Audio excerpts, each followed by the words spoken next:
ఓం. ఇక మీరు ప్రారంభించండి. అందరికీ నమస్కారం అండి. భారత భారతి సాహితీ సంస్థ అక్షరార్చన వాక్స్థలి సమూహం సంయుక్త నిర్వహణ లోపల మనం నిర్వహించుకుంటున్న 12వ సమావేశం ఇది. ఆచార్య సుప్రసన్న గారి సాహిత్య వివేచన మీద. ఈ సమావేశాన్ని అధ్యక్షత వహించి మనల్ని నడిపించవలసిందిగా గిరిజా మనోహర్ గారిని ప్రార్థిస్తున్నాం. అలాగే ఈ సమావేశానికి ప్రార్థన పద్యంతో స్టార్ట్ చేయవలసిందిగా, ఆరంభించవలసిందిగా కుందావచల కృష్ణమూర్తి గారిని ఆహ్వానిస్తూ వారికి మైక్ ఇస్తున్నాను. నమస్కారం. క్లాంబరధరం విష్ణుం శశివర్ణం చతుర్భుజం ప్రసన్నవదనం ధ్యాయేత్ సర్వవిఘ్నోపశాంతయే అగజానన పద్మార్కం గజానన మహర్నిశం అనేకదం తం భక్తానాం ఏకదంతముపాస్మహే శ్యామాంభోద వినీల దీర్ఘచికురాం నీలాభకానీనికాం శైవాలాభవళిత్రయాం మకరికా పత్రాభిరామాం రమాం సౌవీరాంజనరాజితాక్షియుగళాం సౌదామినీ భామినీం అజ్ఞానాంధ వినాశనామలరుచిం సరస్వతీం భావయే. అయ్యా గిరిజమనోహర్ గారు, మీరు అన్మ్యూట్ చేయలేదు. పెద్దలందరికీ నమస్కారం. సుప్రసన్న సాహిత్య వివేచన కార్యక్రమంలో 12వ అంకానికి చేరుకున్నాం. ఇవాళ భావ సంధ్య అనే సుప్రసన్న గారి విమర్శ గ్రంథాన్ని గురించి పరిచయం చేయడానికి మిత్రులు డాక్టర్ గుమ్మన్న గారి బాల శ్రీనివాసమూర్తి గారు మన మధ్యలోకి వచ్చారు. సాధారణంగా సెప్టెంబర్ 5 అనగానే మనకు ఉపాధ్యాయ దినోత్సవం సర్వేపల్లి రాధాకృష్ణ పండితుడు గుర్తొస్తారు. సరిగ్గా సెప్టెంబర్ 5, 1966లో మా బాల శ్రీనివాసమూర్తి కూడా జన్మించాడు. ఆయన కూడా అధ్యాపకుడే. అంటే ఈ వృత్తి యొక్క పవిత్రత అట్లా కొనసాగుతూ వచ్చిందన్నమాట. తెలంగాణలో అష్టావధాన ప్రక్రియలో అశేషమైన ప్రతిభను చూపించిన వాళ్ళలో కీర్తిశేషుడు గుమ్మన్న గారి లక్ష్మీ నరసింహ శర్మ గారు, వారి కుమారులు బాల శ్రీనివాసమూర్తి గారు. పద్మావతి వారి జనని, గుమ్మన్న గారి లక్ష్మీ నరసింహ శర్మ గారు వారి జనకులు. ప్రస్తుతం తెలంగాణ విశ్వవిద్యాలయం, నిజామాబాద్లో ఉన్న తెలంగాణ విశ్వవిద్యాలయం తెలుగు అధ్యయన విభాగంలో వారు ఆచార్యులుగా పనిచేస్తూ ఉన్నారు. ఉస్మానియా విశ్వవిద్యాలయంలో చదివి పరిశోధన మా కసిరెడ్డి వెంకటరెడ్డి గారి, ఆచార్య కసిరెడ్డి వెంకటరెడ్డి గారి మార్గదర్శనంలో తెలంగాణ సాహితీ సాంస్కృతిక చైతన్యం పత్రికల పాత్ర అనే అంశం మీద వారు పరిశోధన చేసి పిహెచ్డి పట్టా 1996లో పొందారు. 1996 నుంచి 2006 వరకు జంట నగరాల్లో సికింద్రాబాద్లో ప్రధానమైనటువంటి ఒక కళాశాల, సర్దార్ పటేల్ కళాశాల ఉంది. తిరుమల శ్రీనివాసాచార్య గారు లాంటి వారు అక్కడ పనిచేశారు. ఆ కళాశాలలో వారు అధ్యాపకత్వం చేసిన తర్వాత 2007లో నిజామాబాద్ తెలంగాణ విశ్వవిద్యాలయానికి వచ్చేశారు. ఇప్పుడు అక్కడే ఆచార్యులుగా పనిచేస్తూ ఉన్నారు. అక్కడ తెలుగు విభాగపు అధ్యక్షుడిగా, బోర్డ్ ఆఫ్ స్టడీస్ చైర్మన్గా చాలా బాధ్యతలు నిర్వహించారు. దాదాపుగా 100కు పైగా అనేక పత్రికల్లో వారి వ్యాసాలు ప్రచురితమవుతూ ఉన్నాయి. పత్రికలతో చాలా ఘనిష్టమైనటువంటి సంబంధం కలిగిన వారు. అంటే కాంపిటేటివ్ ఎగ్జామ్స్కు వెళ్ళేటువంటి అభ్యర్థులకు అవసరమైనటువంటి ఎన్నో విషయాలను ఆ రోజుల్లో వార్తా, ఉదయం లాంటి పత్రికల ద్వారా అందించారు. దాదాపుగా 20 వరకు వారు రాసినటువంటి పుస్తకాలు. ఇటీవల తుషార సమీరం అనే ఒక వ్యాస సంకలనం, అట్లాగే వారు సిద్దిపేట వాస్తవ్యులు, పోతారెడ్డిపేటలో జన్మించినటువంటి, సిద్దిపేట జిల్లా పోతారెడ్డిపేటలో జన్మించినారు కాబట్టి సిద్దిపేట మీద ఉన్న మమకారంతో ప్రసిద్ధిపేట అనే ఒక పుస్తకం రాశారు. తర్వాత దేవులపల్లి రామానుజరావు గారిని గురించి సాహిత్య పరిషత్తు వాళ్ళు ఒక ప్రత్యేక గ్రంథం వీరి చేత రాయించి వేశారు. వీరు రచించిన ఆత్మకథల్లో ఆనాటి తెలంగాణ అనేటువంటి ఒక అత్యంత విలక్షణమైనటువంటి రచనకు పొట్టి శ్రీరాములు తెలుగు విశ్వవిద్యాలయం వారి పురస్కారం కూడా వారు అందుకున్నారు. అనేక పుస్తకాలకు వారు సంపాదకత్వం వహించారు. ముఖ్యంగా 2 ప్రధానమైనటువంటి పుస్తకాలు ఉన్నాయి. ఒకటి తెలంగాణ వైతాళికులు అని 3 సంపుటాలు, చాలా విలువైనటువంటి, అందులో సాహితీమూర్తులు వేరు, రాజకీయ సంబంధమైనటువంటి త్యాగాలు చేసినటువంటి మహాపురుషులు వేరు, సామాజిక సేవ చేసినటువంటి వాళ్ళు ఒక ప్రత్యేకమైనటువంటి సంపుటంగా 3 సంపుటాలకు సంపాదకత్వం వహించారు. అట్లాగే ఒక 980 పుటలు కలిగినటువంటి సాహితీ సుధ అనే ఒక బృహత్ గ్రంథానికి వారు సంపాదకత్వం వహించారు. మన మిత్రులు డాక్టర్ వజ్ర రంగాచార్య గారు కూడా మన పద్య కవిత్వాన్ని గురించి అందులో అద్భుతమైనటువంటి వ్యాసం రాశారు. అంటే తెలుగు నేల మీద ఉన్నటువంటి సాహితీ మిత్రులందరి యొక్క సహకారంతో చాలా విలువైన పుస్తకం. ఆ పుస్తకం దాదాపుగా తెలుగు సాహిత్యాన్ని అధ్యయనం చేసే ప్రతి వాళ్లకు కూడా అది ఒక ప్రధానమైనటువంటి గ్రంథంగా నిలిచి వారికి ఆధార గ్రంథంగా ఉండి ఉపయోగపడుతుంది. ఇట్లాంటి పరిశ్రమ సాహిత్యంలో చేస్తున్నటువంటి మిత్రుడు డాక్టర్ గుమ్మన్న గారి బాలశ్రీనివాసమూర్తి గారు ఇవాళ కోవెల సుప్రసన్నాచార్య గారి అపురూపమైనటువంటి విమర్శ గ్రంథాల్లో భావసంధ్య కూడా ఒకటి. భావసంధ్య గురించి చాలా మంది ఇప్పటిదాకా దాని గురించి ఎక్కువగా మాట్లాడలేదు. అందుకని దాన్ని ప్రత్యేకంగా వారు ఎన్నుకొని ఈ పుస్తకం మీద మాట్లాడటానికి కోరారు. వారిని తమ ప్రసంగం కొనసాగించాల్సిందిగా ఆహ్వానిస్తున్నారు.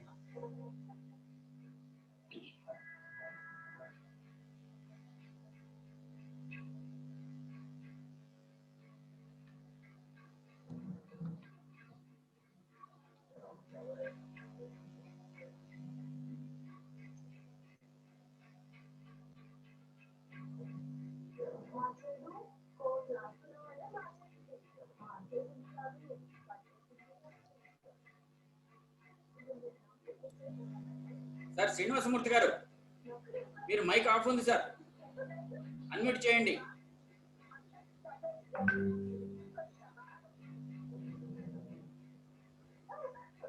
అన్మ్యూట్ చేయండి, మైక్ ఆఫ్ ఉంది. ఇప్పుడు ఆన్ అయిందండి? ఇప్పుడు ఆన్ అయింది. ఇప్పుడు ఆన్ అయిందా? ఆన్ అయింది. ఈ సంధ్యా సమయంలో భావసంధ్య గురించి నేను ప్రసంగించేటందుకు ప్రధానమైన ప్రేరణ అందించిన వారు గురుతుల్యులు, సహృదయులు, సుప్రసిద్ధ సాహితీవేత్త గిరిజా మనోహర్ బాబు గారికి ముందుగా ధన్యవాదాలు తెలియజేస్తున్నాను. కార్యక్రమంలో పాల్గొంటున్న ఆత్మీయులైన సాహితీ మిత్రులు, గురు సమానులు, గురువులు, మిత్రులు, సోదరులు అందరికీ కూడా నమస్కారాలు, ధన్యవాదాలు. ఈరోజు ఈ ప్రసంగంలో తప్పకుండా పాల్గొనేటందుకని సుదూర ప్రాంతం నుంచి అనేక వాగులు వరదలు దాటి హైదరాబాద్కు ప్రయాణం చేయవలసి వచ్చింది. దీని వెనుక గిరిజా మనోహర్ బాబు గారు ఇచ్చినటువంటి ప్రేరణ, తప్పకుండా నువ్వు మాట్లాడాలి అని వారు అనడంలో ఆ వాత్సల్యము, ఆ సహృదయత నన్ను కదిలించినాయి. ఇంకా ఒక చిన్న బలమైన బలహీనతను కూడా ఇక్కడ పేర్కొనాలి. ఇంకా నేను ఈ సరికొత్త సాంకేతిక మాధ్యమానికి పూర్తిగా అలవాటు పడలేదు. వేదికలు బాగా అలవాటు ఉన్నాయి, కానీ ఈ కొత్త వేదిక నాకు ఇంకా అలవాటు కాలేదు కనుక ఏమైనా తప్పులుంటే ఒప్పులుగా మన్నించవలసిందిగా పెద్దలందరినీ కోరు. భావ సంధ్య తీసుకుంటానండి అన్నాను నేను గిరిజా మనోహర్ బాబు గారితో. అవునా, భావ సంధ్య ఎందుకు అని వారు అడగలేదు, కానీ నేనే జవాబు. సుప్రసన్న గారి చందన శాఖ మీద ప్రచారం అయింది, చర్చలు అయినాయి, విశ్లేషణలు అయినాయి. ఇక్కడ కాకుండా ఇక్కడ అయ్యాయో లేదో అయినాయి, విస్తారంగా అయినాయి. భావుక సీమ మీద అయినాయి, అధ్యయనం మీద అయినాయి, సహృదయ చక్రం మీద అయినాయి, అన్నింటి మీద అయినాయి. కానీ 2-3 రచనల మీద కాలేదనిపించింది. అందులో ఒకటి నాకు 2 కనిపిస్తున్నాయి. ఒకటి భావసంధ్య, రెండవది కావ్య ప్రమితి. ఇవి 2 సంక్షిప్తమైనటువంటి రచనలు. సహృదయ చక్రం అంతా పెద్దవి కాదు, భావుక సీమ అంతా విస్తారమైన వ్యాసాలున్నవి కావు. సంక్షిప్తమైన వ్యాసాలతో కూడిన సంక్షిప్తమైన గ్రంథాలు కనుక వీటిపైన దృష్టి ఏర్పడలేదా అని ఒక అభిప్రాయం. రెండవది, సుప్రసన్న గారు ఈ రెండింటిలోనూ చాలా సరళంగా సూత్రీకరణలు చేశారు. భావసంధ్యలోను కావ్య ప్రమితి చాలా నిశితంగా గమనిస్తే కానీ అవి అందుబాటులోకి రావు.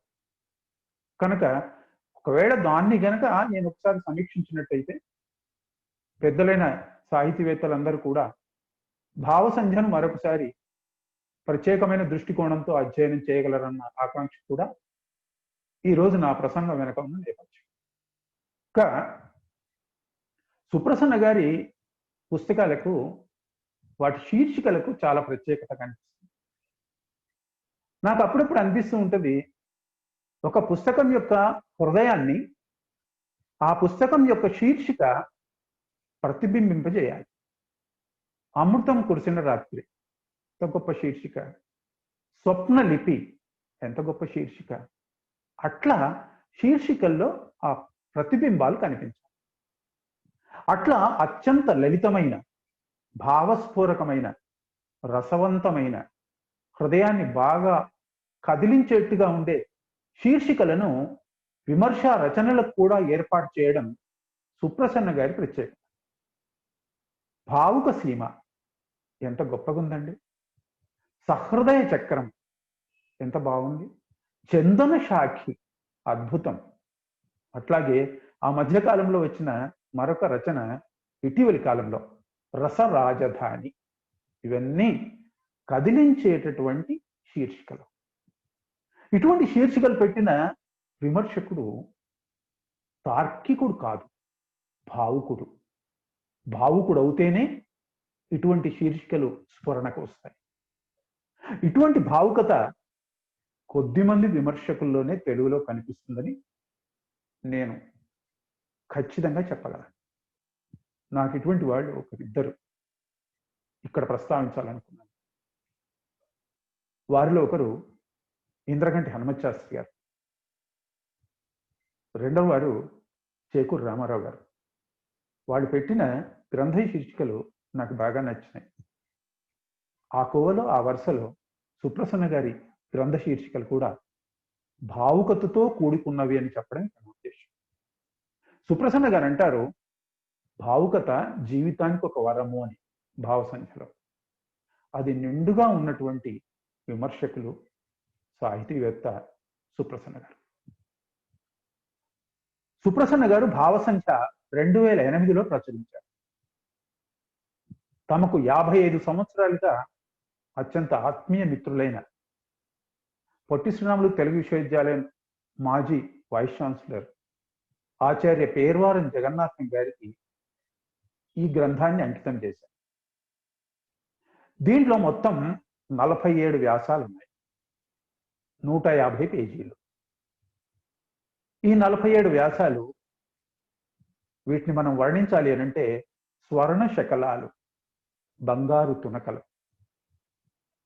వీటి గురించి ఒక్కసారి ఒక పరిణత ప్రతిభ లేదా పరిణత ప్రజ్ఞ లేదా పరిణత పాండిత్యం వచ్చిన తర్వాత ఒక దార్శనికుడైన సాహితీవేత్త తన తర్వాత సమాజానికి ఇచ్చే మార్గదర్శనం, సూత్రీకరణలు ఈ పుస్తకంలో కనిపిస్తాయి.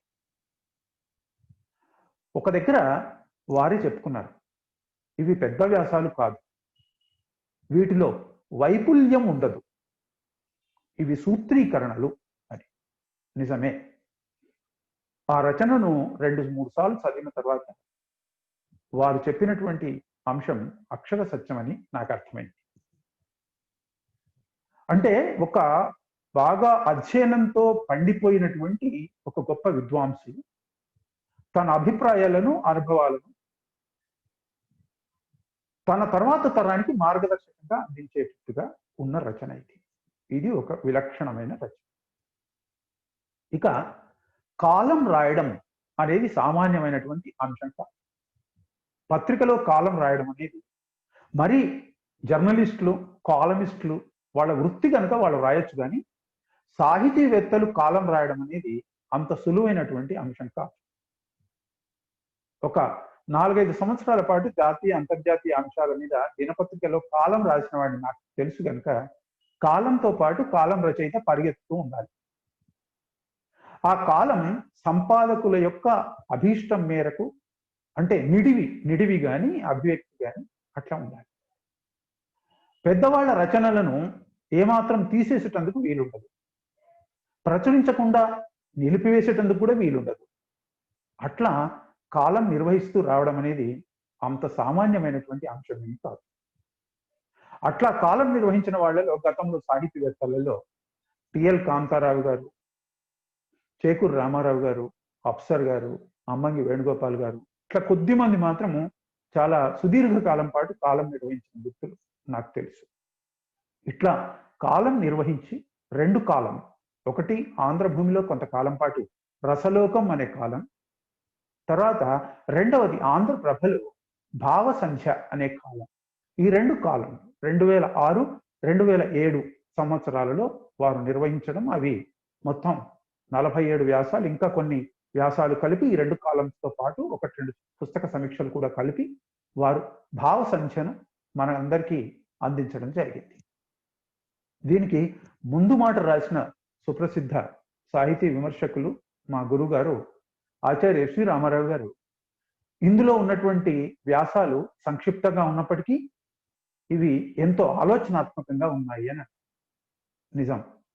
ఆ ఆలోచనాత్మకమైన అంశాలను సుప్రసన్న గారు చెప్పిన తీరు ఎట్లా ఉందో ముందుగా నేను ఒకసారి మీతో ప్రస్తావిస్తాను. ఆ మధ్య ఎక్కడో ఒక ఫిలాసఫీ పుస్తకంలో చదివిన, జర్మనీ వాళ్ళకు ఒక అలవాటు ఉంది. జర్మన్ ఫిలాసఫర్స్ అనేవాళ్ళు ఒక విషయాన్ని క్లిష్టంగా చెప్పే అవకాశం ఉన్నప్పుడు సులువుగా ఎందుకు చెప్పడము అని. చాలా గమ్మత్తైన తర్కం ఇది. అంటే ఒక విషయాన్ని క్లిష్టంగానే చెప్పాలి అని అనేది జర్మన్ తత్వవేత్తల అభిప్రాయం. బహుశా వాళ్ళ సైన్స్ కూడా అట్లాగే ఉంటుంది, వాళ్ళ లిటరేచర్ అట్లాగే ఉంటుందేమో అని. కానీ క్లిష్టమైనటువంటి అంశాన్ని కూడా సులువుగా చెప్పవచ్చు అని అనుకోవడం ఒక గొప్ప కళాత్మకత. సాహిత్యాన్ని అందరికీ చేరువ చేయాలి అనే ఒక సంకల్పంలో అది భాగం. అది నిండుగా ఉన్న విమర్శకులు సుప్రసన్న.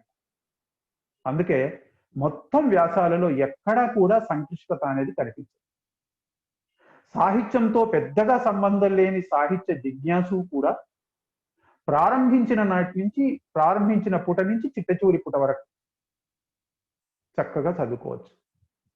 ఆ రకమైనటువంటి రసవంతమైన, ఫలవంతమైన, బాగా చదివించే గొప్ప శైలితో ఈ వ్యాసాలన్నీ ఉన్నాయి.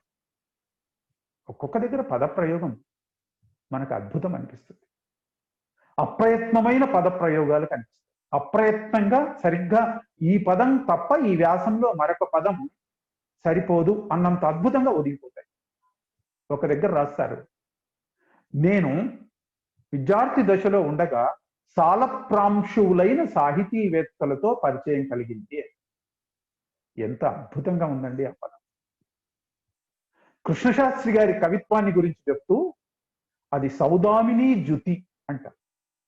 అంటే ఇటువంటి కృష్ణశాస్త్రి గారు చాలా తరచుగా అనేవారు, ఒక దగ్గర ఆ శబ్దాన్ని ప్రయోగం చేయాలంటే అదే శబ్దాన్ని ప్రయోగం చేయాలి, ఆ శబ్దం స్ఫురణకు వచ్చేదాకా వేచి ఉండవలసిందే కవి అన్నట్టుగానే వ్యాసంలో అచ్చంగా ఏ శబ్దం, ఏ పదం అయితే అక్కడ పడాలో ఆ పదం పడుతుంది. అది భావసంధ్యలో ఉన్నటువంటి ప్రత్యేకతల్లో ఒకటి.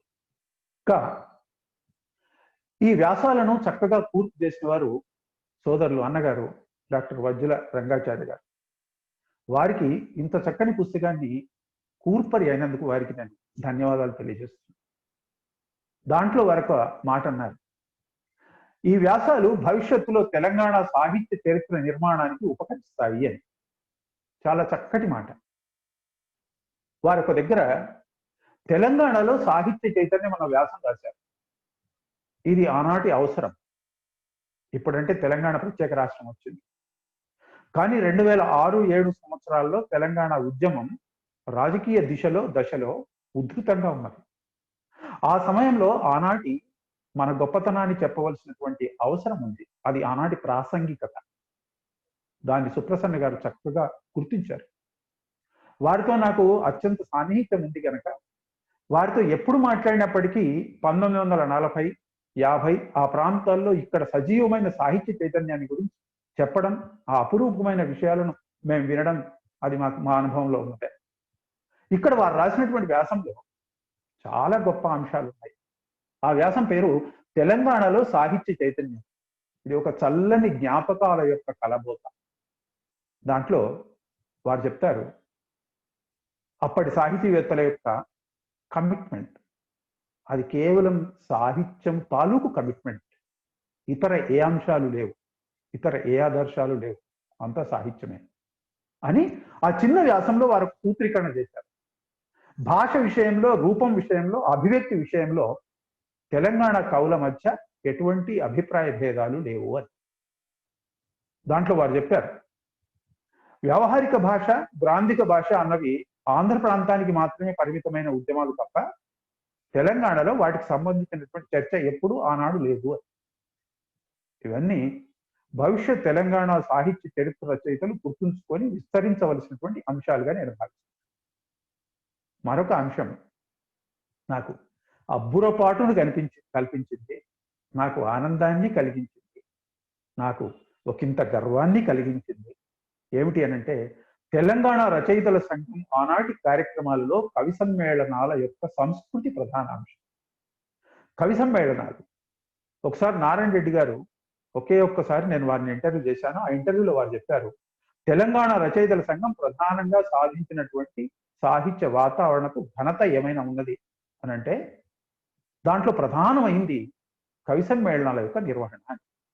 కొన్ని వందల కవి సమ్మేళనాలు తెలంగాణలో 1955 వరకు జరిగినాయి. 1955లో బొమ్మెరలో ఒక కవి సమ్మేళనం జరిగిందట. సుప్రసన్న గారు తమ గాథల్లో దాని గురించి రాశారు. ఆ కవి సమ్మేళనం తెల్లవారే వరకు జరిగిందట. అంటే ఒక చిన్న గ్రామంలో 1955లో ఈనాటి సాంకేతిక సౌకర్యాలు, మీడియా అనుకూలతలు ఏవీ లేని రోజు ఒక గ్రామంలో రాత్రంతా కవి సమ్మేళనం జరిగింది అంటే ఆనాటి సాహిత్య వాతావరణం నిత్యం పండగలాగా ఉండేదో మనం ఊహించుకోవచ్చు. ఇది సుప్రసన్న గారు రాసినటువంటి ఆనాటి జ్ఞాపకాలకు సంబంధించినటువంటి సంపుటి. ఇంకా సుప్రసన్న గారు పద్యాన్ని బాగా ఇష్టపడతారు.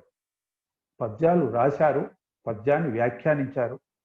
పద్యం యొక్క చారిత్రక అవసరాన్ని, వర్తమాన ఆవశ్యకతను తెలుసుకున్నవారు కనుక పద్యాన్ని గురించి దీంట్లో 2-3 వ్యాసాలు ఉన్నాయి. పద్యం సజీవమైంది అన్నది సుప్రసన్న గారి యొక్క ప్రతిపాదన. ఆ విషయాన్ని చెప్తున్నప్పుడు, పద్యం గొప్పతనాన్ని చెప్తున్నప్పుడు చాలా సులలితమైనటువంటి తర్కం మనకు కనిపిస్తుంది.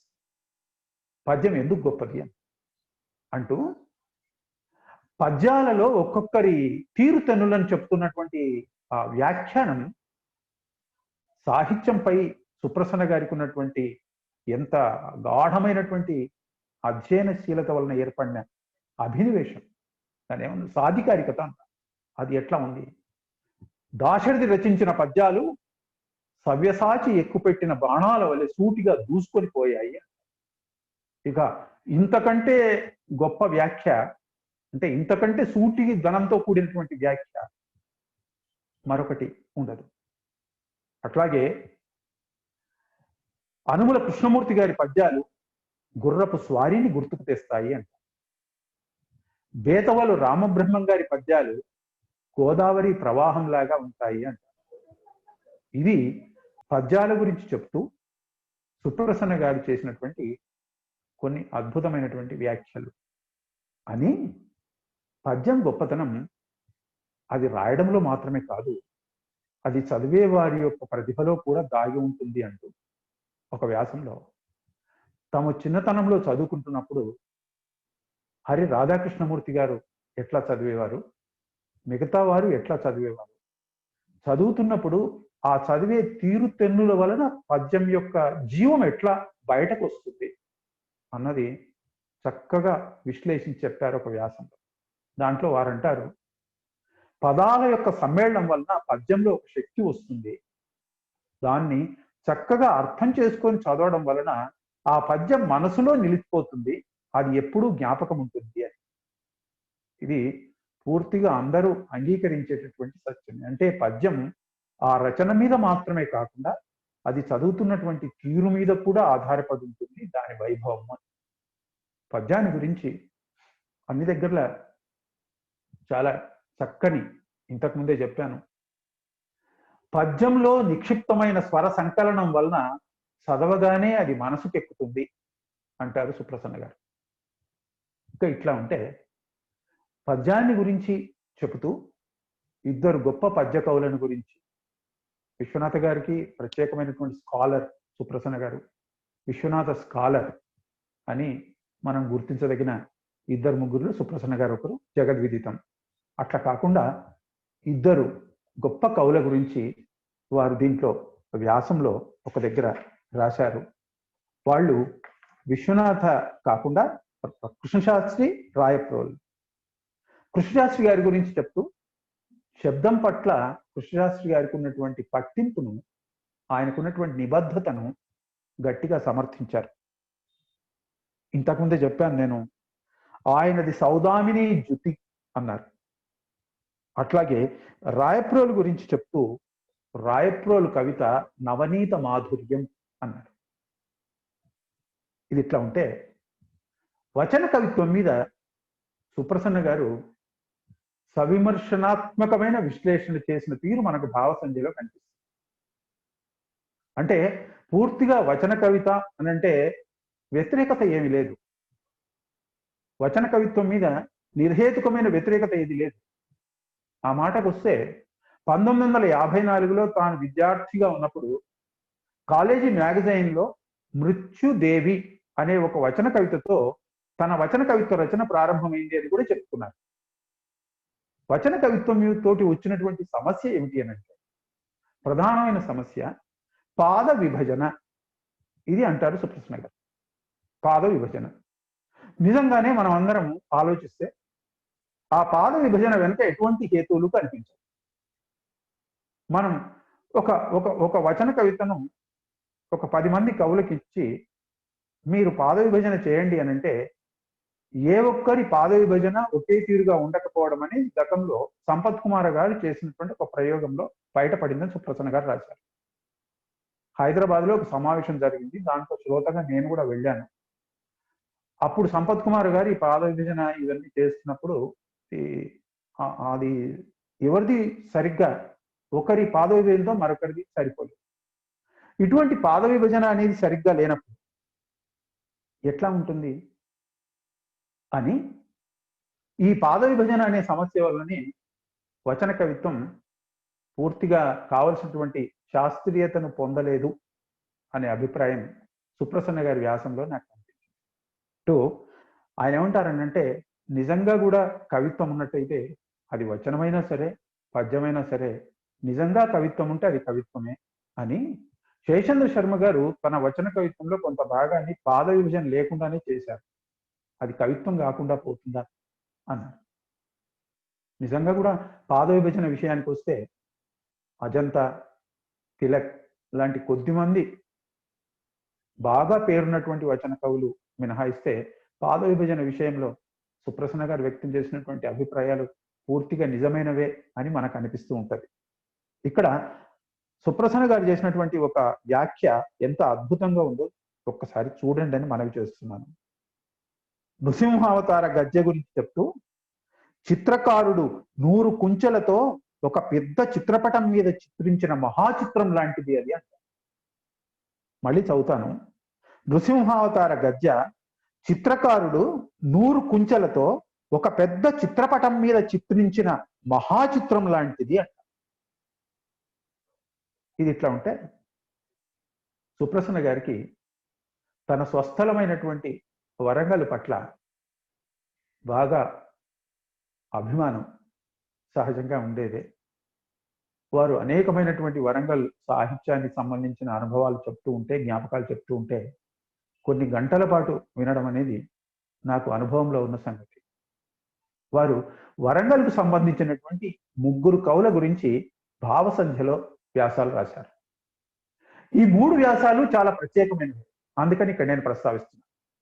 మళ్ళీ మీకు మనవి చేస్తున్నాను, ఇవి సంక్షిప్తమైన వ్యాసాలే, కానీ సూత్రీకరణలు ఉన్నాయి. అంతవరకు మిగతా కవులు చెప్పనటువంటి సూత్రీకరణలు దీంట్లో ఉన్నాయి. అంతవరకు విమర్శకులు చెప్పినటువంటి సూత్రీకరణలు దీంట్లో. కాళోజీ గురించి చెప్తారు.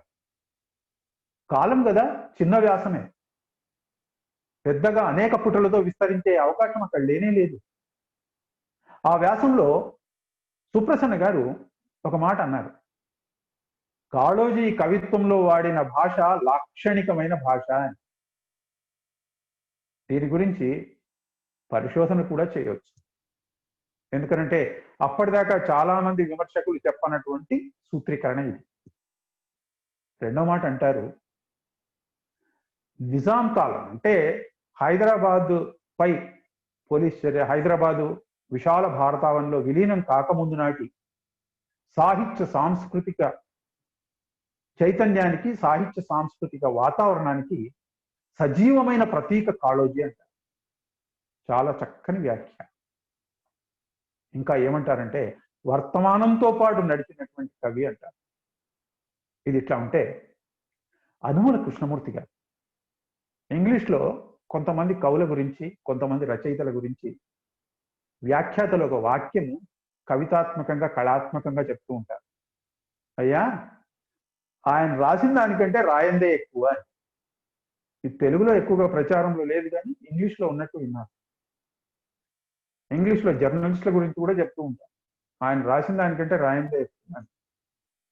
అట్లాగే అనుముల కృష్ణమూర్తి గారి గురించి సుప్రసన్న గారు అంటారు, ఆయన రాసిన దానికంటే రాయందే ఎక్కువ అంటూ చాలా చక్కగా అనుముల కృష్ణమూర్తి గారి కవిత్వ హృదయాన్ని ఆవిష్కరించారు ఒకటే వాక్యంలో. అనుముల కృష్ణమూర్తి గారు ఉద్విగ్న కవి అని అంటూ ఆయన పద్యం యొక్క నడక ఎంత సహజంగా ఉంటుందో పద్యాలను ఉటంకిస్తూ చూపారు అంత చిన్న కాలంలో అంటూ ఒక్క వ్యాఖ్య చేశారండి సుప్రసన్న గారు. వర్షం కురిసి భూమి మీద అక్కడక్కడా మిగిలిపోయిన నీటి పడియల లాంటిది ఆయన కవిత్వం. వర్షం కురిసి భూమి మీద అక్కడక్కడా మిగిలిపోయిన నీటి పడియల వంటిది ఆయన కవిత్వం అంటూ మహాకవి శేషేంద్ర ఆయనను మహాకవి అన్నాడంటే ఒక అనుభూతి ప్రపంచం ఆయనను గౌరవించినట్లే అంటూ నివాళి పలికారు అనుముల కృష్ణమూర్తి గారి. రసవత్ కవితను రచించిన అనుముల కృష్ణమూర్తి గారి కవిత్వాన్ని చిన్న వ్యాసంలో నిలువెత్తుగా ఆవిష్కరించారు సహృదయులు సుప్రసన్న గారు. ఇక మూడవ వారు మాదిరాజు రంగారావు గారు, ఆచార్య మాదిరాజు రంగారావు. ఆయన గురించి సుప్రసన్న గారి ఒక దగ్గర రాస్తారు, ఖమ్మంలో ఎప్పుడో రామాయణ కల్పవృక్ష గానం కార్యక్రమం జరిగినప్పుడట నా ఇంట్లో ఉండి చక్కగా చదువుకున్నటువంటి గొప్ప ప్రతిభావంతుడు మాదిరాజు రంగారావు గారు అని విశ్వనాథ సత్యనారాయణ గారి లాంటి గొప్ప సాహితీవేత్తనే ప్రశంసించాడనంటే రంగారావు గారి ప్రతిభ, పాండిత్యాలు ఎంత గొప్పదో మనం ఊహించుకోవచ్చు. అటువంటి రంగారావు గారు 1950లలోనే, తొలి 50లలోనే వచన కవిత్వాన్ని రాసిన తెలంగాణ కవులలో ప్రథమ.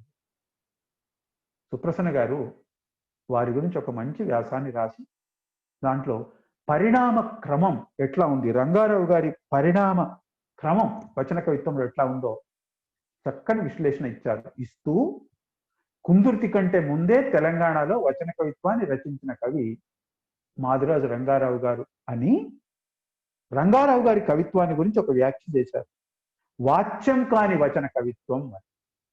దీంట్లో చాలా లోతైనటువంటి అర్థం ఉంది. వచన కవిత్వం మీద సుప్రసన్న గారి విమర్శ ఉంది ధ్వన్యాత్మకంగా. వచన కవిగా చాలా మంది కంటే మాదిరాజు రంగారావు గారు ఎట్లా విలక్షణులో అన్న ఒక వ్యాఖ్య కూడా ఉంది. ఇట్లా ముగ్గురు రచయితలకు, ముగ్గురు కవులకు, కాళోజీ గారు, అనుముల కృష్ణమూర్తి గారు, మాదిరాజు రంగారావు గారు, ఈ ముగ్గురు విభిన్నమైనటువంటి మార్గాలలో కదిలినటువంటి కవులు, వరంగల్కు సంబంధించిన వారు. ఇట్లా ఉంటే కొన్ని దగ్గరలో సుప్రసన్న గారు సాధించినటువంటి బహుముఖ్యమైన అధ్యయనం. నిజానికి కూడా నా అనుభవంలో, నాకున్నటువంటి అనుభవంలో నేను అనుకునే అంశాన్ని సహృదయుల మీ ముందు చెప్పాలనుకుంటున్నాను. ఒక సాహితీ విమర్శకుడు కేవలం సాహిత్య విమర్శకు మాత్రమే పరిమితం కాకుండా కళలు, మిగతా లలిత కళలు, కొంత సమకాలీన చరిత్ర, కొంత సమీపగతమైనటువంటి చరిత్ర, ఇవన్నీ చదువుకొని ఉండడం వలన వారు రాసే విమర్శకు ఒక బహుముఖ్యత వస్తుంది. దీన్ని బహుశా ఇంగ్లీష్లో వర్సిటాలిటీ అని అనొచ్చేమో. అటువంటి వర్సిటాలిటీ మనకు సుప్రసన్న గారి వ్యాసాలలో కనిపిస్తుంది. ఒక దగ్గర రాశారు, ఎంత గొప్పగా చదువుకొని ఉండొచ్చు వీరు, ఎంత లోతుగా చదువుకుంటే ఈ సూత్రీకరణలు వస్తాయి అనిపించింది నాకు. అది మీ ముందు నివేదించాలనుకుంటున్నాను. ఆయన అంటారు, బెంగాలీ చిత్రకళ గురించి తెలియాలి అని అంటే ఖచ్చితంగా అజంతా చిత్రలేఖన కళ తెలిసి ఉండాలి. రాజా రవివర్మ చిత్రలేఖనాన్ని గురించి మనకు తెలియాలి అని అంటే ఖచ్చితంగా పాశ్చాత్య చిత్రకళ విషయాలు మనకు అర్థమై ఉండాలి. బాపు గారి చిత్రలేఖన కళ తెలియాలి అని అంటే మన ఆలయాలలో ఉన్నటువంటి రేఖా చిత్రాల యొక్క రహస్యాలు మనకు తెలిసి ఉండాలి. ఇంత గొప్పగా ఆయన సాహిత్యేతర లలిత కళలను కూడా అధ్యయనం చేశారు అని చెప్పడం ఇక్కడ నా ఉద్దేశం. ఇటువంటి వర్సిటాలిటీ విమర్శకులకు తప్పకుండా అవసరమని నా అభిప్రాయం. ఇంకా భారత జాతీయ జాగృతి కోసం సుప్రసన్న గారి తపన మనకు కొన్ని వ్యాసాలలో కనిపిస్తుంది. ఒక దగ్గర ఖచ్చితంగా తప్పకుండా మన పొరుగునే ఉన్నటువంటి సాహిత్యాన్ని మనం చదవాలి అని అంటూ వారు 2-3 అంశాలను మన ముందు చూపించారు. అయ్యా, 1000 సంవత్సరాల క్రితము పంప మహాకవి కన్నడంలో భారతం రాస్తే అది తెలుగు నాట ఇక్కడి దాకా వచ్చి ప్రచారమైందే. మన దగ్గర పాల్కుని సోమనాథుడు రచించిన బసవపురాణం, పండితారాజ్య చరిత్రలు కన్నడ ప్రాంతంలో కూడా ఆనాడే ప్రచారమైనాయి. మరి ఇప్పుడు మన పొరుగునే ఉన్న సాహిత్యం మనకెందుకు అందుబాటులోకి రావడం లేదు? కనుక భారతి దీని గురించి భారతి సాహిత్య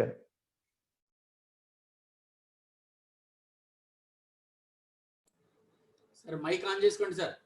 శ్రీనివాసమూర్తి గారు మీరు మ్యూట్లోకి వెళ్ళారు. శ్రీనివాసమూర్తి గారు మ్యూట్లోకి వెళ్ళారు మీరు.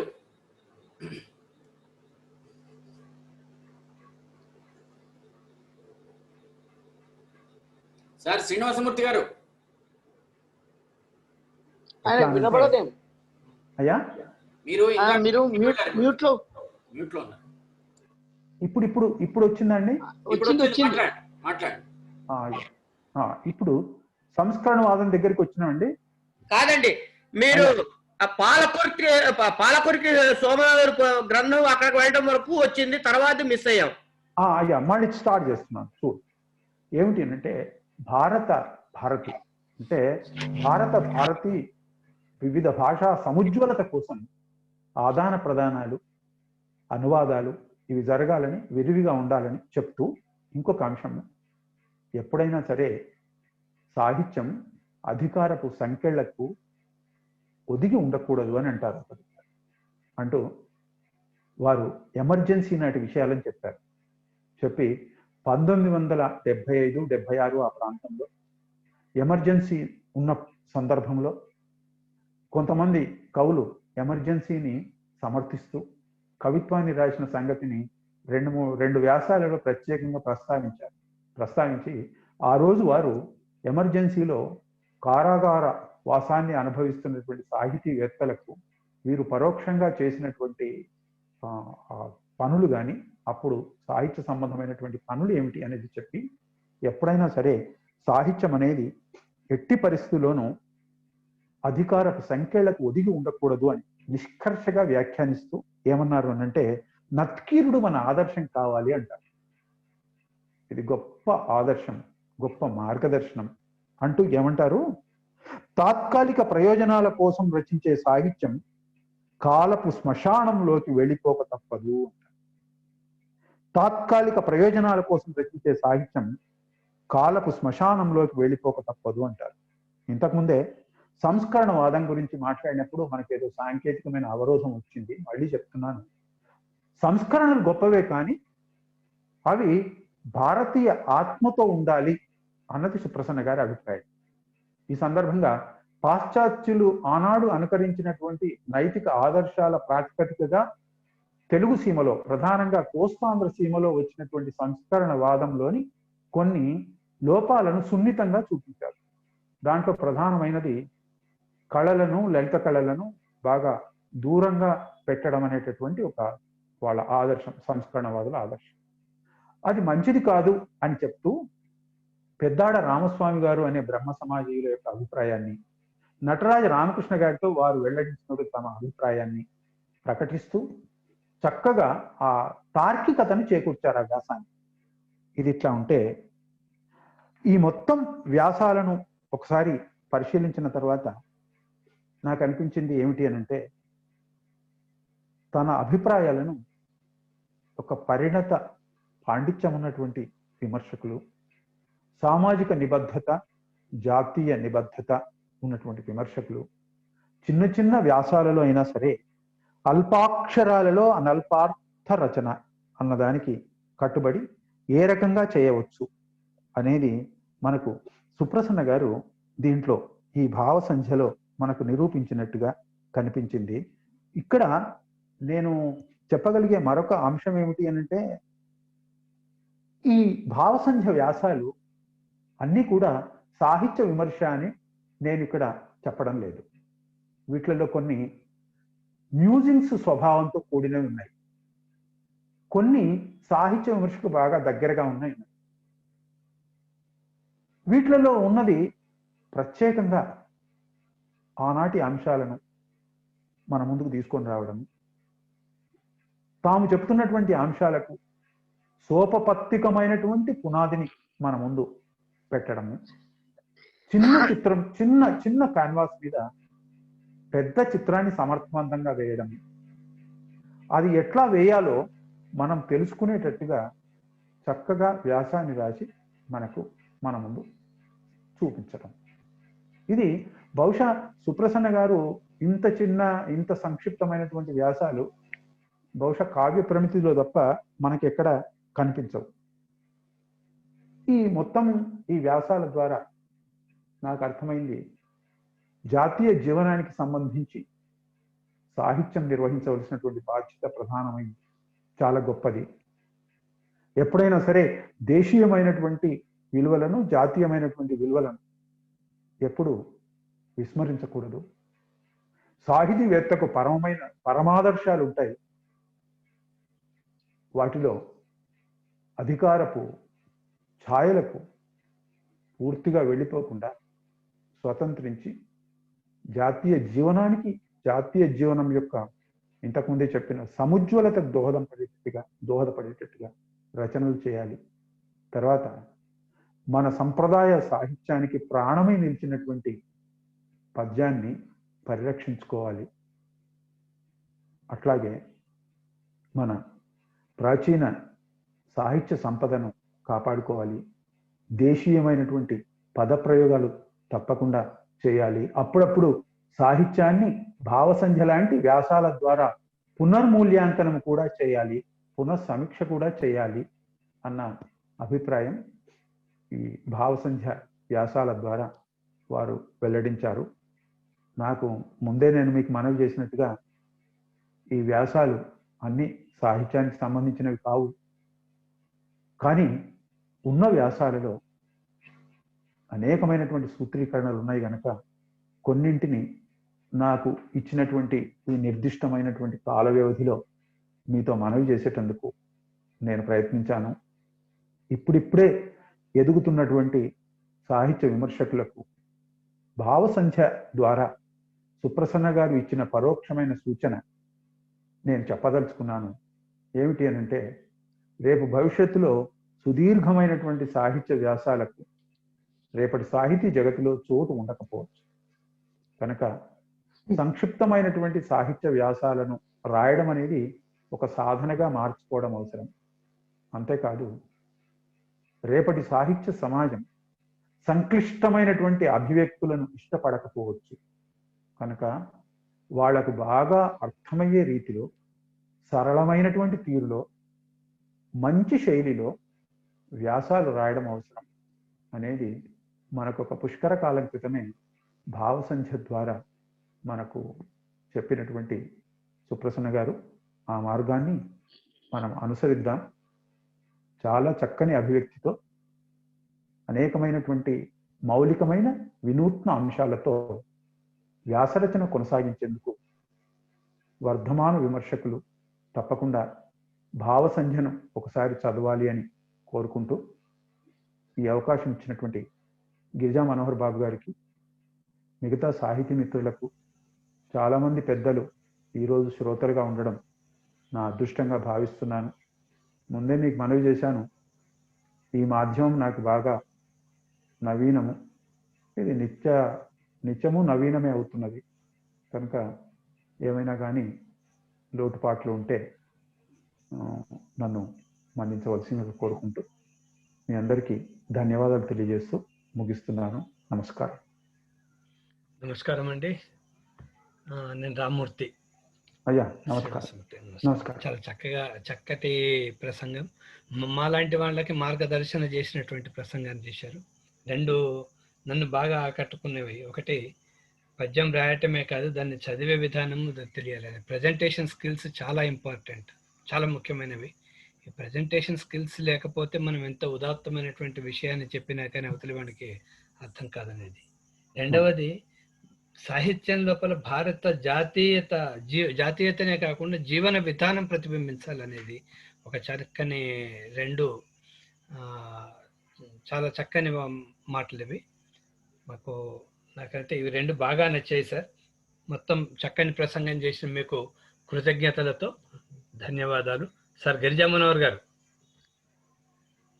మిత్రుడు మా శ్రీనివాసమూర్తి, గుమ్మన్న గారి బాలశ్రీనివాసమూర్తి గారు సుప్రసన్న గారి సూత్రీకరణను మళ్ళీ సూత్రీకరణ పద్ధతిలోనే చాలా చక్కగా, క్లుప్తంగా, విషయ సమగ్రంగా చెప్పడం చాలా బాగుంది. ఎందుకంటే ఎప్పుడైనా కూడా ఒక సాహిత్యవేత్తకు భవిష్యత్ తరాల మీద దృష్టి ఉండాలి అని సుప్రసన్న గారి వ్యాసాల ద్వారా మనకు ఎలాంటి సందేశం అందిందో వివరించి, ఎందుకంటే భావసంధ్యలో సంపూర్ణమైనటువంటి సాహిత్య వ్యాసాలే కాకుండా మన నిత్య జీవితంలో అవసరమైన అనేక అంశాలకు సంబంధించిన, అది పేపర్కు సంబంధించిన కాలం కాబట్టి చాలా సరళమైన భాషలో అందుతున్నాయి. కాబట్టి మనం ఏది రాసినా భవిష్యత్తులో వర్ధమాన విమర్శకులు కానీ రాబోయే విమర్శకులకు కానీ ఇది ఒక రోల్ మోడల్గా ఉండాలి అనే ఒక స్థిర సంకల్పంతో ఈ పుస్తకాన్ని గురించి మాట్లాడుతా అన్నారు. చాలా చక్కగా మాట్లాడి, ఎందుకంటే ఆయన మామూలుగా అయితే స్టేజ్ మీద మనం ఆయనను తట్టుకోలేమంత గొప్ప వక్త. చాలా సరళంగా హాయిగా ఇక్కడ మాట్లాడగలిగారు. ఎందుకంటే ఇది దాదాపుగా ఒక క్లోజ్డ్ మీటింగ్ లాంటిది కాబట్టి ఇక్కడ స్టేజ్ మీద చేసినట్టుగా ఉండకపోయినా చాలా హాయిగా విషయ సమగ్రంగా మాట్లాడినందుకు మిత్రుడికి ధన్యవాదాలు తెలియజేస్తూ ఉన్నారు. ఎవరైనా పెద్దలు ఉంటే వారు ఏదైనా సలహాలు ఇస్తే బాగుంటుంది, లేకుంటే సమాప్తి చేసి సార్.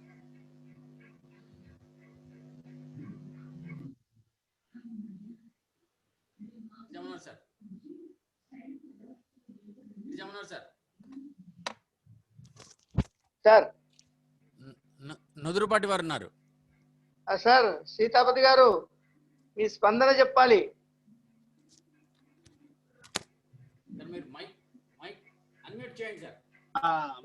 అన్మ్యూట్ లోనే ఉన్నా. ఓకే, నా మాట వినబడుతోంది అనుకుంటా. వినబడుతుంది సార్. ఓకే, సుమారుగా ఈ రోజు అక్కడ 25 నుంచి 27 మంది దాకా పెద్దలందరూ హాజరయ్యారు. అందరికీ నమస్కారాలు. ఈరోజు మిత్రులు శ్రీనివాసమూర్తి గారు మీరు చెప్పినట్లుగా ఒక అల్లావుద్దీన్ సైతాన్ని చిన్న దీపంలో పెట్టి మోసుకొచ్చి మన ముందు విస్తృతమైన రూపంలో చూపించినా సంక్షిప్తంగా చెప్పారు. అది గొప్పతనం. అలాగే ఒక పుష్కర కాలం క్రితమే సుప్రసన్నాచార్యులు వారు సుదీర్ఘ వ్యాసాల నుంచి సంక్షిప్తం వైపుకి ప్రయాణించవలసిన ఆవశ్యకతని, సంక్లిష్టం నుంచి సరళత వైపుకు రావలసిన అవసరాన్ని దార్శనికంగా ముందే టార్చ్ లైట్ వేసి మనకి చూపించారని చెప్పడం ముగింపులో అది చాలా చక్కగా ఉంది. పోతే సుప్రసన్నాచార్యుల వారు ఆయన మొదట్లో చెప్పుకున్నటువంటి పద్యం ఒకటి మీ అందరికీ తెలుసున్నదే. నాకు ఆ పద్యం కొత్త కాబట్టి ఒక్కసారి గుర్తు చేస్తూ, ఇటు చేయి వేసిన తాత హేలా కవిత్వాభిరాముడు, అటు చేయి వేసిన తాత ఆధ్యాత్మ విద్యా విధానుడు, ఇటుల నా తల్లిదండ్రులు ఇరువురి చెట్ల మధుర ఫలములు, చిటిలిన మధువో నేను కాను చేకొమ్ము పాంచాల అని ముగించారు ఒక పద్యాన్ని ఆయన. అటువంటి ఫలాల రసం ఎప్పుడు కూడా ఫలం పైకి పెద్దదిగా కనపడుతుంది, దాంట్లోంచి రసాన్ని తీసుకొచ్చేసరికి అది చాలా తక్కువగా ఉన్న మధురంగా డెన్సిటీగా ఉంటుంది, సాంద్రతగా ఉంటుంది. అటువంటి సాంద్రత కలిగిన వ్యాసరచన చేసినటువంటి అపర నరసింహ మూర్తులు సుప్రసన్నాచార్యులు గారు. అటువంటి సుప్రసన్నాచార్యులు గారిని మనకి చక్కగా పరిచయం చేసినటువంటి శ్రీనివాసమూర్తి గారికి నేను ప్రత్యేకమైనటువంటి అభివందనాలని అర్పిస్తూ, పెద్దలందరికీ మరొక్కసారి ఈ అవకాశం కల్పించి ఇంతమందిని నేను చూడటానికి, ఈ వెబినార్ లోంచి చూసి ఇంతమందిని పరిచయం చేసుకోవడానికి అవకాశం కల్పించినందుకు మీ వేదికలో ఉన్నటువంటి ముఖ్యమైనటువంటి కార్యకర్తలందరికీ, అంటే గిరిజా మనోహర్ బాబు గారు అని ప్రారంభించాలి, ఇంకా ప్రారంభం నుంచి గురించి చెప్పకుండా అందరికీ, అందరూ కూడా చాలా గొప్ప సాహితీ సేవలో ఉన్నటువంటి వాళ్ళు. నా మిత్రుడు కృష్ణారావు తర్వాత మళ్ళా నన్ను అడుగుతాడు ఆయన పరామర్శలు అవి నేను మళ్ళా ఆయనకి చెప్పాలి. నేను సార్ నేను ఏమాత్రం సరిగ్గా చెప్పపోయినా ఆయన మళ్ళా నన్ను ఒక పోటు పొడుస్తాడు పెన్నతోటి. సో అలాగా ఇంకా నాకు మిత్రాళి పెంచేందుకు ఇది చక్కటి వేదిక అయినందుకు నేను సంతోషిస్తూ అందరికీ నమస్కారాలు తెలియజేస్తాను. ధన్యవాదాలు. ఒక చిన్న మాట చెప్పండి. ఇక్కడ మాటలు మాట్లాడటానికి ఏమీ లేవు, కానీ అడుక్కోవడానికి మాత్రం సర్వ హక్కులు కలిగిన వాడి కాబట్టి అడిగేసుకుంటున్నాను. ఇప్పటికి కేవలం 12 మాత్రమే అయినాయి. ఈ 12 మింగుడు పడటం అన్నది ఎంత కష్టమో తెలుస్తూనే ఉంది. కనుక నా అభ్యర్థన ఏంటంటే, గిరిజా మనోహర్ బాబు గారు, కుందావజ్జుల వారు, రంగాచార్యులు గారు, ఇట్లాంటి పెద్ద వాళ్ళందరూ ఒక చోటికి తీసుకుని ఈ చర్చ ఉపన్యాస పరంపరల యొక్క రిటర్న్ డాక్యుమెంట్, అంటే ఉపన్యాస వ్యాసం అది కనుక తీసుకుంటే, పుస్తకం చదివి ఈ వ్యాసం చదివైనా ఆ పుస్తకం చదివి ఆ పుస్తకానికి విలువని మళ్ళీ తెచ్చుకునే అవకాశాన్ని మన భావితరాలు వాళ్ళు కోల్పోకుండా రక్షించాల్సిన బాధ్యతగా మాత్రమే అభినయ ప్రార్థన. చాలా మంచి సూచన సార్. మాకు కూడా లోపల ఉంది ఈ ఆలోచన. ప్రయత్నం చేద్దాం, తప్పకుండా దీన్ని సాధిద్దాం. 12 మంది అయ్యారు కాబట్టి ఈ 12టిని వాళ్ళు రాసుకుంటారు చాలా మంది. కొంతమంది రాయకపోయినా కూడా ఇప్పుడు గ్రంథస్థం చేయొచ్చు. అలాగే ఈ చెప్పడంలో ఏమైనా ఇంకా కలపాల్సిన విషయాలు ఉంటే అవి కూడా కలుపుకోవచ్చు. కావాలంటే సమగ్రత ఏర్పడుతుంది అనే ఉద్దేశంతో అభ్యర్థులను మాత్రం చేసి స్వస్తి. సార్ ఒకసారి అందరినీ మ్యూట్ చేయరా, అవసరమైన వాళ్ళు మాత్రమే మాట్లాడతారు. నా అభ్యర్థన అయిపోయిందండి. సార్ ఇంకా రంగాచార్య గారు ఏమన్నా మాట్లాడతారా? రంగాచార్యులు ఎవరు ఉన్నారా లైన్ లో? సార్ రంగాచార్యుల వారు అన్మ్యూట్, మైక్ ఆఫ్ ఉంది. ఆ మాట వినపడుతుందా? సంతోషంగా. సార్ ఏం లేదు, మా సోదరుడు శ్రీనివాసమూర్తి గారు చక్కగా మాట్లాడినారు. చాలా భావసంధ్య గురించి సంక్షిప్తమైన కూడా నిజంగా గిరిజ అన్నట్టు ఆయన ఇంత నిదానంగా మాట్లాడడం ఇదే ప్రథమం నేను చూడడం కూడా. చాలా చక్కగా నిదానంగా సూత్రీకరణ చేసిన విషయాలన్నీ కూడా మంచిగా వివరించినారు. అయితే నాతోని సుప్రసన్న గారు ఒక మాట అన్నారు ఒకప్పుడు, విశ్వనాథ వారు అన్నారట సంపత్తు పద్యం బాగుంటుంది, సుప్రసన్న వచనం బాగుంటుంది అన్నారట. నిజంగా సుప్రసన్న గారి వచనం కూడా చాలా చక్కగా సరళంగా చదివేటట్టుగా ఉంటుంది, చదవాలనిపిస్తూ ఉంటుంది చదువుతూ ఉంటే. అంత చక్కని వచన రచన చేస్తారు ఆయన. అందువల్లనే వారి వ్యాస సంపుటాలు విమర్శకులకు భావుకులకు అందరికి కూడా చదువుకోవాలనిపిస్తూ ఉంటుంది. అటువంటి వారి పుస్తకాల మీద చక్కని విమర్శ లేక వివరణలు మన వక్తలందరూ ఇస్తున్నందుకు, ఈ కార్యక్రమం ఏర్పాటు చేసినందుకు, మళ్ళీ మాకు తిరిగి ఒక అవకాశం కూడా ఇస్తున్నారు మాట్లాడడానికి. అటువంటి అవకాశం కోసం ఎదురు చూస్తూ అందరికీ నమస్కారం. లక్ష్మణ చక్రవర్తి గారు. విన్నాను సార్, కృతజ్ఞతలు. అంతేనా? సార్ సుదర్శన్ రావు గారు ఉన్నారు, ఒక మాట.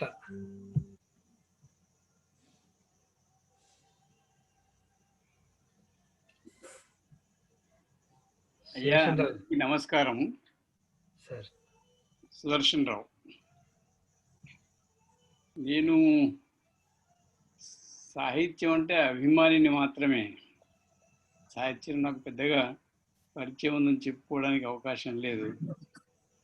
కానీ మా బాల శ్రీనివాసమూర్తి బాగా తెలిసినవాడు ఇంత బాగా మాట్లాడతాడని నేను అనుకోలేదు ఇంతవరకు. చాలా నింపాదిగా, చాలా చక్కగా విషయాలన్నింటినీ పూసగుచ్చినట్టు ఒక చరిత్రకారుడిలాగా రాశాడు. రాసినట్టే ఉంది ఆయన చెప్పింది. అంత చక్కగా మాట్లాడారు బాల శ్రీనివాసమూర్తి. ఆయనకు చాలా చాలా అభినందనలు. భవిష్యత్తులో ఇంకా చాలా చక్కని విషయాలపైన చాలా చక్కని వివరణలతోటి, వ్యాఖ్యానంతో, కాస్త పత్రికా సాహిత్యంతో కూడా ఆయన బాగా పరిచయం ఉంది. కాబట్టి మనకు సాహిత్యం కాస్త కఠినంగా ఉంటుంది అనుకున్నప్పుడు దాన్ని సరళీకరించి చెప్పగలిగినటువంటి శక్తి ఆయనకుంది బాలశ్రీనివాసమూర్తికి. కాబట్టి ఈ పత్రికా రచన అయితే ఉందో ఆయనకు బాగా ఉపకరిస్తుంది. అది ఉపన్యాసంలో కూడా ప్రతిఫలిస్తుంది. కాబట్టి ఆయన అభినందిస్తున్నాను. అందరికీ నమస్కారం. కృష్ణారావు గారు ఉన్నారు, సార్ కాంతారావు గారు ఉన్నారు, సరికొండ. ఇంకొక వేణుమాధవ్ గారు వచ్చారు సార్, వేణుమాధవ్ శర్మ గారు. వారిని కూడా ఒక మాట, వాళ్ళ తమ్ముడు స్పందన. ఇంకొక చిన్న విషయం సార్, ఆయన భగవద్గీతను చాలా సరళమైనటువంటి తెలుగులో రాస్తున్నారు. త్వరలో ముద్రణ కాబోతూ ఉంది. అది ఎంత హాయిగా ఉందంటే భగవద్గీత మళ్ళీ చదువుదాం అనిపించేంత రుచికరమైన వచనంలోకి, చాలా రుచికరమైన వచనం. ఎందుకంటున్నా అంటే భగవద్గీతను అంత సులభంగా, ఒకవేళ మూలం అర్థమవుతుందేమో కానీ వ్యాఖ్యానాలు అర్థం కాని పరిస్థితులు కూడా ఉన్నాయి కొన్ని చోట్ల. అట్లా కాకుండా చాలా సామాన్యమైనటువంటి వాడు భగవద్గీత విషయాలను గ్రహించడానికి అనుకూలమైనటువంటి వచనంలో చేశారు. త్వరలో అది కూడా ముద్రణలోకి రాబోతూ ఉంది.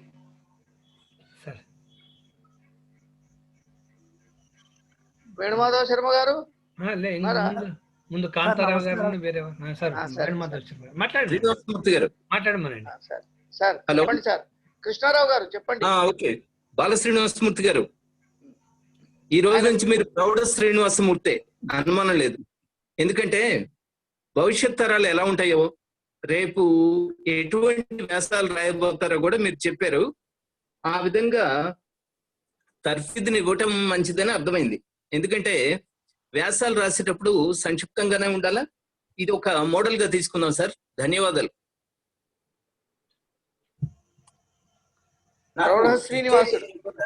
ప్రౌఢ శ్రీనివాసుడు అయింది అన్నట్టు. ప్రౌఢ బాగుంది శ్రీనివాసమూర్తి. బాగుంది. కాంతారావు గారు ఉన్నారు కదా, కాంతారావు గారు ఉన్నారు, తర్వాత వేణుమాధవ్ గారు, ఇంకెవరైనా మిస్ అయితే కాంతారావు గారు మీరు ఒకసారి అన్మ్యూట్ చేసుకొని.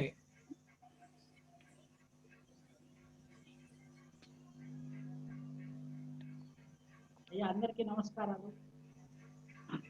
వినపడుతున్నా? అందరికీ నమస్కారాలు. ఇది చాలా చక్కగా ఉంది.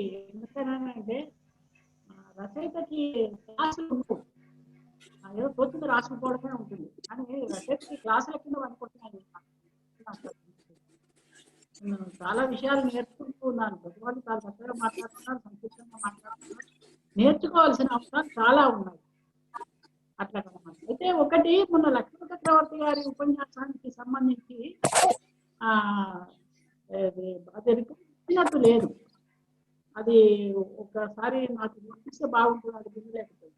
తర్వాత బాలశ్రీనివాసమూర్తి గారి ఉపన్యాసం బాగుంది. ఆయన ఉపన్యాసం ఎప్పుడైనా బాగుంటుంది. బాలశ్రీనివాసమూర్తి గారి ఉపన్యాసం బాగుంది. వేణుమాధవ శర్మ గారిని మాట్లాడిస్తే బాగుంటుంది. ఆయన ఎప్పుడో 25 ఏళ్ల క్రితం చూశాను, మన మధ్యలో చూసే ఆయనతో మాట్లాడిస్తే.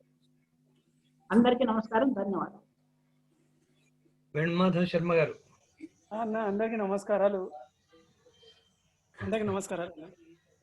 ఇప్పుడు ప్రస్తుతానికి అయితే మీరు మాట్లాడిన వినే స్థాయిలోనే ఉన్నారు తప్పితే పర్వాలేదు, మాట్లాడేటంత స్థాయిలో లేను. మీరు భగవద్గీత అంటున్నారు సారు, మీరు చెప్పేదే భగవద్గీత అంటున్నారు గిరిజా మనోహర్ గారు. సార్ ఇంకెవరన్నా నాగేళ్ళ వారు కానీ ఇంకెవరైనా మాట్లాడితే మాట్లాడించండి, లేదంటే గిరిజా మనోహర్ గారు ఇంకెవరైనా మాట్లాడతారో చూడండి, లేదంటే క్లోజ్ చేద్దాం. నాగేళ్ళ వారు ఉన్నారు, పురుషోత్తం రావు గారు ఉన్నారు, ఇంకెవరైనా వీళ్ళు ఎవరు రామశాస్త్రి గారు.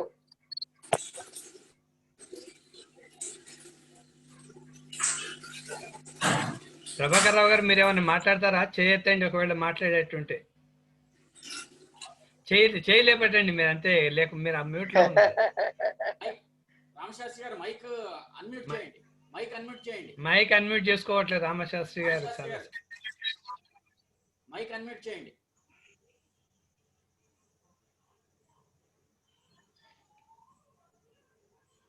సార్ సరిపోయింది సార్, అన్మ్యూట్ కావట్లేదు సార్. గిరిజా మనోహర్ గారు చూడండి, ఇంకెవరు లేకపోతే క్లోజ్ చేసేయండి. సరే మీరే చేయండి. మీరే అధ్యక్షుల వారి మలి పలుకులతోని మనం కుందావజ్జల వారికి ఇద్దాం, వారు కృష్ణస్తుతితోని క్లోజ్ చేస్తారు. అందుకే మంచి కార్యక్రమంలో మంచి విషయాలు, మంచి పుస్తకాలను గురించి మిత్రులు డాక్టర్ గుబ్బన గారి బాలశ్రీనివాసమూర్తి గారు మాట్లాడారు. ఇప్పటిదాకా మనం ఒక ప్రయాణంలో ఉన్నాము. ఇప్పుడు ఒక మజిలీ తీసుకొని దీన్ని పుస్తకంగా వేస్తే బాగుంటుంది అని పెద్దలు నారుమంచి వారు మంచి సూచన ఇచ్చారు. ఆ ప్రయత్నంలో కూడా మనం ఆలోచిద్దాం, ఆ ప్రయత్నం దిశగా మన ప్రయాణం చేద్దామని ఆశిస్తూ ఈ కార్యక్రమానికి విచ్చేసిన మిత్రులందరికీ కూడా మా కృష్ణమూర్తి గారు ధన్యవాదాలు తెలియజేయాల్సిందిగా ఆహ్వానిస్తున్నారు. పెద్దలందరికీ నమస్కారం. ఈరోజు సుప్రసన్న సాహిత్య వివేచనలో 12వ భాగం. ఈ 12వ భాగాన్ని సుసంపన్నం చేసినటువంటి పెద్దలు డాక్టర్ బాలశ్రీనివాసమూర్తి గారికి కృతజ్ఞతలు తెలియజేస్తున్నాం. వారు మా గిరిజా మనోహర్ గారు అన్నట్టుగా చాలా రుచికరమైనటువంటి ప్రసంగం ఇచ్చారు. ఇవాళ చాలా చాలా మంచిగా ఉంది. సుప్రసన్న గారి హృదయ ఆవిష్కరణ చేసినట్టుగా అనిపించింది నాకు. చాలా చక్కటి ఉపన్యాసం. తర్వాత ఆహ్వాన పత్రంలో చిన్న తప్పు దొరికింది, అది భావుక సంధ్యాను అన్నాను. అయితే గిరిజా మనోహర్ గారు చెప్పారు ఏంటంటే వారు మొదలు భావుక సీమ మాట్లాడతారు అని చెప్పారు. తర్వాత దాన్ని భావ సంధ్య అయింది. దాంట్లో భావుకను దీంట్లో సంధ్యను 2 తీసుకొని భావుక సంధ్య చేశాము. అది కూడా రాస్తారేమో సుప్రసన్న గారు. కాదు, లేదు లేదు, అంటే భావుక సీమ కూడా వారి బహుశా బాలశ్రీనివాసమూర్తి గారే మాట్లాడతారు అని చెప్పేసి నాకు ఇప్పుడు నమ్మకం కుదిరింది. ఆ ప్రసంగం కూడా శ్రీనివాసమూర్తి గారే చేస్తారేమో అనుకుంటున్నాను. చాలా సంతోషం.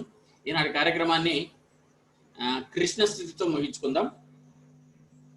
నన్ను కంగోదయసేయవే యదుపతి నవ్యాంబుదఛాయతో వినతద్వేణువుతో దరస్మితముతో విప్పారు కందోజితో ప్రణతోద్దారక పాదపల్లవపుటి బాలార్క